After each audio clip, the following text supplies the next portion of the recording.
Picture this. You walk into a furniture showroom and the salesperson's first question is not, "What's your budget?" but "What's your postcode?" Bad Boy Furniture built an empire on one simple promise. Anyone could walk out with a three-piece suite, regardless of their credit score. In Canada's competitive furniture market, that model should have been sustainable for decades. Somehow, this furniture giant that made home ownership dreams accessible to millions collapsed spectacularly, leaving customers stranded and suppliers unpaid. So what went wrong? How did a company that democratized furniture ownership end up filing for bankruptcy? And was this financial catastrophe actually inevitable from day one? This story starts back in 1955 in Toronto, Ontario. Mel Lastman, a fiercely ambitious 22-year-old, had an idea. He looked at post-war Canada and saw families desperate to furnish their new suburban homes but struggling with traditional credit requirements. Lastman bought out Heather Hill Appliances and launched what would become Bad Boy Furniture. His vision was revolutionary: to make furniture and appliances accessible to everyone, regardless of their financial background. The blueprint for Bad Boy was simple: aggressive low-price marketing, memorable advertising, and a willingness to say yes when other retailers said no. Mel Lastman himself became the face of the brand, pulling publicity stunts that captured public attention and drove foot traffic to his stores. One of his most infamous marketing ploys involved selling refrigerators to communities in the Arctic. Critics called it a tasteless publicity stunt, but it perfectly embodied Lastman's approach to business: bold and attention-grabbing and completely unafraid of controversy. By the 1970s, Bad Boy had grown into a chain of around 40 stores across Canada. The formula was working brilliantly until Lastman sold the business in 1975 to pursue politics. His political ambitions would eventually lead him to become the first mayor of the amalgamated city of Toronto, serving from 1998 to 2003. Under new ownership, the original Bad Boy collapsed. The brand that had been synonymous with accessible furniture disappeared from Canadian storefronts. For over 15 years, Bad Boy was just a memory, a relic of a different retail era. But the story did not end there. In 1991, Mel's son Blaine Lastman and partner Marvin Kirsch relaunched the brand as Bad Boy Furniture Warehouse Limited in Pickering, Ontario. They brought back the aggressive marketing, with Blaine appearing in television ads, wearing a prison uniform and shouting the now famous slogan, "Who is better than Bad Boy? Nobody!" The relaunch was an immediate success. Canadians welcomed back the familiar brand with open arms, and the company quickly expanded across southern Ontario. The second generation of Bad Boy embraced the same core principles: accessible credit, aggressive marketing, and a focus on making furniture available to everyone. For almost 3 decades, the formula worked. Bad Boy thrived through economic ups and downs, cementing its place in Canadian retail history. The company that had been born in the post-war boom managed to survive into the digital age. But no good thing lasts forever. The 2020s kicked off a perfect storm of challenges, and Bad Boy was left standing still. The furniture industry was transforming rapidly.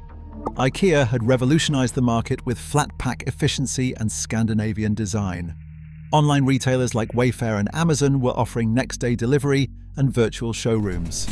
Meanwhile, the housing market that Bad Boy depended on was becoming increasingly volatile. Then came the economic pressures. Interest rates skyrocketed in 2022 and 2023, making credit more expensive for both the company and its customers. The Bank of Canada's policy rate jumped from 0.25% in early 2022 to 5% by mid-2023, the highest level in over 20 years. This dramatic increase made Bad Boy's credit-friendly business model increasingly difficult to sustain. The housing sector, which drove furniture sales, began declining as mortgage rates climbed. New home purchases, traditionally a key trigger for furniture buying, dropped significantly across Ontario. Housing starts in the Greater Toronto Area fell by nearly 40% between 2022 and 2023. The pandemic had created a temporary furniture boom as people worked from home, but by 2023, that market was saturated. Customers who had bought entire home offices and living room sets during lockdown simply did not need new furniture anymore. The pandemic spending boom that had temporarily masked Bad Boy's underlying issues was over. The next chapter of the downfall began with Bad Boy's inability to adapt to changing consumer behavior. While competitors modernized their approach, Bad Boy's advertising remained stuck in the 90s. Marketing professor Joanne McNeish of Toronto Metropolitan University noted that their dated advertising failed to attract younger buyers. The prison uniform ads that had been edgy and memorable in the 90s now felt outdated and irrelevant to millennials and Gen Z shoppers. Bad Boy failed to evolve their marketing strategy for the digital age, McNeish explained. They were still relying on television commercials and newspaper inserts when their target audience had moved to social media and online shopping. Their digital presence was anemic compared to competitors. Their website lacked the interactive features and seamless user experience that modern consumers expected. In an era where most furniture shopping begins online, Bad Boy remained stubbornly focused on driving foot traffic to physical stores. Bad Boy completely lost its competitive edge. The company that had once been the disruptor was now being disrupted. Their never-be-undersold promise meant nothing when customers could find better deals online or at IKEA. The credit-friendly approach that had built their empire was becoming a liability. In an era of tightening credit standards and economic uncertainty, their willingness to extend credit to risky customers was creating a portfolio of bad debt. According to retail analyst Bruce Winder, Bad Boy was caught in a difficult position. Their business model depended on extending credit to customers with poor credit histories, but in the high interest rate environment that became increasingly risky. They could not abandon that model without losing their core customer base, but continuing it was financially unsustainable. Then there was the supply chain crisis. Bad Boy owed massive amounts to major suppliers, $2.3 million to Whirlpool Canada alone, plus significant debts to Samsung, LG Electronics, and others. These supplier relationships, built over decades, began crumbling. When you can't pay your suppliers, you can't stock your stores. When you can't stock your stores, you can't serve customers. When you can't serve customers, you can't generate revenue to pay suppliers. Court documents later revealed that suppliers had begun restricting shipments to Bad Boy as early as mid-2023, demanding payment on delivery rather than extending the usual credit terms. This created a cash flow nightmare for a company already struggling with liquidity issues. The company was caught in a death spiral. They had collected $4.5 million in customer deposits for furniture that would never be delivered. Meanwhile, their total liabilities had ballooned to $26 million against just $25 million in assets. The result was a vicious cycle. Declining sales meant less cash flow. Less cash flow meant delayed supplier payments. Delayed payments meant reduced inventory. Reduced inventory meant fewer sales. Bad Boy's operational model further compounded these issues. Unlike competitors who had embraced just-in-time inventory systems, Bad Boy maintained large warehouses of stock. This approach, which had once been a competitive advantage, became a financial burden during the crisis. The company was paying to store inventory it could not sell quickly enough. Their store locations, once strategically positioned to capture suburban shoppers, became another liability. Many were in older shopping centers with declining foot traffic, while newer retailers focused on premium locations in growing communities. From November 2023 to January 2024, Bad Boy entered its final, painful spiral.